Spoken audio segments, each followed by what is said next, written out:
Hello, I'm Robert Toomey, and I work at the National Severe Storms Laboratory in Norman, Oklahoma.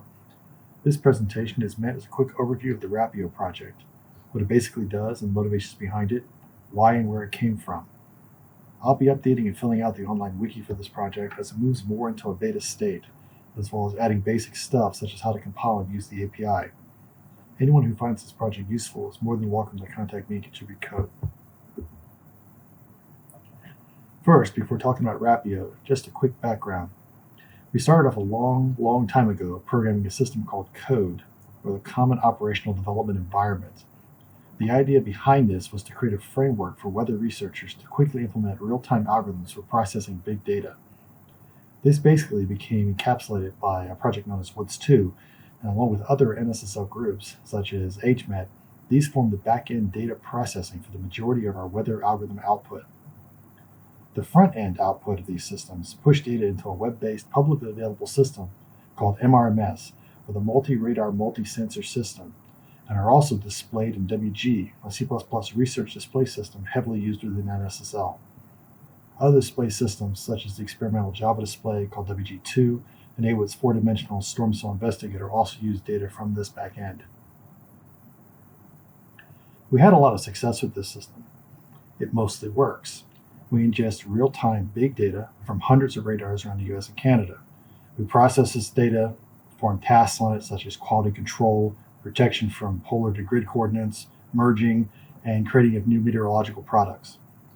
This output data goes on to be used by government agencies and private companies. Sometimes we convert to different data formats depending on the needs of our clients. However, as we move forward and our focus shifts from research to operations, our code base is showing its age. Since research and quick turnaround was the focus, the API was weak and not very clean.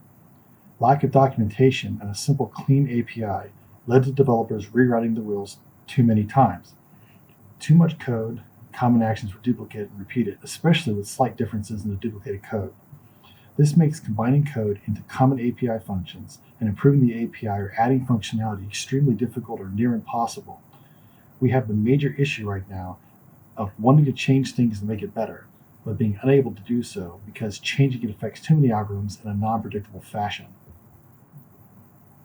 So in a nutshell, what is RAPIO and how is it an improvement over the past? RAPIO stands for Real-Time Algorithm Parameter and Input Output. It is a clean engineering rewrite of the core systems DevOps functionality of Code, Woods 2, and other code systems at NSSL.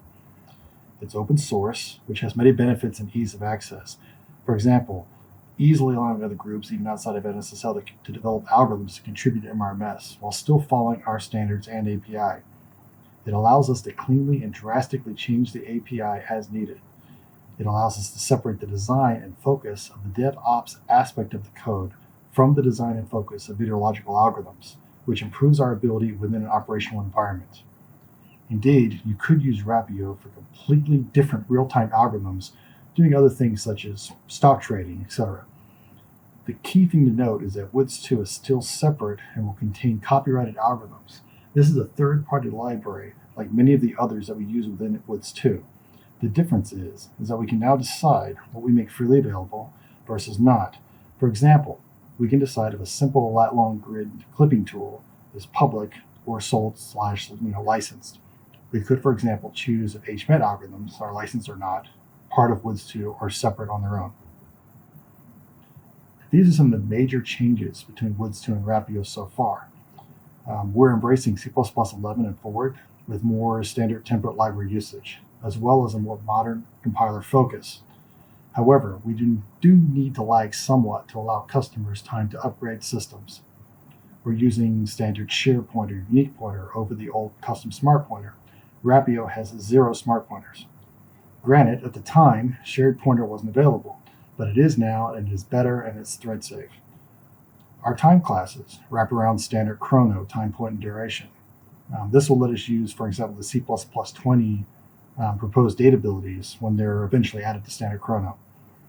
We've added better signal dump crash handling. Example, this is at multi-threaded stack dumping in debug mode. Our NetCDF library uses C versus C++ library.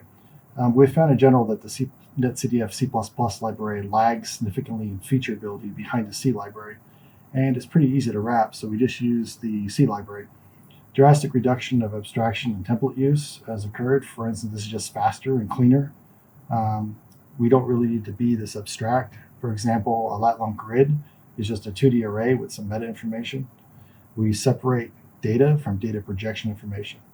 Thus, we don't need, for instance, a Cartesian grid class and a lat long grid class. We just need a 2D grid and its associated projection information. We have better event loop handling, such as we're using a standard priority queue for records, etc. The old system had event queues that actually had starvation effects that could occur under certain circumstances, which was really bad. We're now back to built-in unit testing and test-driven development. We originally had this, but it got dropped, ignored over time. We want to enforce this more cleanly in the new API. If we do this, it should catch most of the more crazy breaking code changes before they are even checked in. On a minor note, we use pragma guards over ifdefs. This is minor, but it prevents certain errors, such as forgetting to change a copied file as ifdefs, which can confuse the compiler and cause hard to detect errors. While cleaning up the API is the primary goal, secondary, of course, is speed and memory requirements, since we're always craving more data resolution and reduced latency, which makes us push the bounds of what we can do on our hardware. With an archive test on a single machine, we've managed to get about a 30% increase in archive processing speed while dropping the memory requirements by about 23%. Code size, just comparing the core Woods 2 DevOps part of the code, the part that deals with what we're replacing, we're looking at about 65,000 lines of code scattered around various folders. RAPIO does this exact same functionality in a single folder of about 20,000 lines of code. This includes FAM, netcdf input-output, and notification abilities. Remember, though, that I/O to disk is our main throttling factor at the moment. Some tricks like partial data update framing or precision scaling might be necessary experimentations in the future.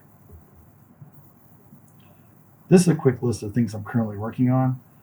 To add to RAPIO, time heartbeat sync ability for more advanced ways of running algorithms on demand, general projection ability and other GIS functionality using Project 4, more configuration reading ability. For instance, I want to support HMAC configuration files in addition to like the Woodsy XML files.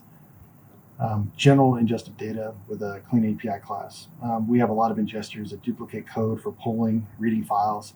If we do this, then ingesters could have unified parameters and a simplified code base.